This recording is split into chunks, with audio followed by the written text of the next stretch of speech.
In compagnia del dottor Alessio Ferrario, consulente del lavoro, ma soprattutto partner di Miller Group e co-founder di Miller Next Data. Benvenuto alla terza edizione di Disegnare il Futuro, Grazie. Forum dell'innovazione.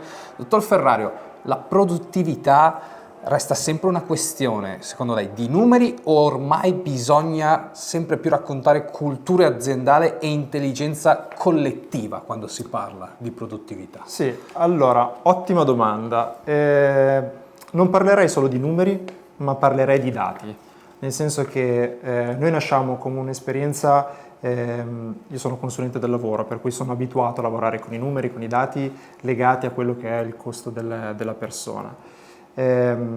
Oggi però la tendenza e il futuro non è più solo ragionare sul costo del dipendente, ma su avere contezza di quelli che sono i dati legati al benessere dell'azienda. Oggi la produttività necessariamente passa dall'analisi di altri dati che non sono solamente il costo del lavoro.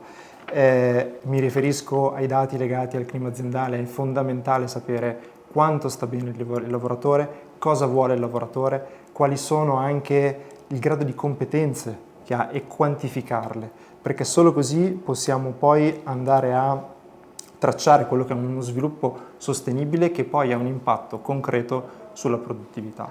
Oggi è il momento dove è necessario agire e avere i dati sotto mano, perché se non si agisce subito il rischio è che poi il treno passi e le aziende che non si adeguano perdono molto in competitività.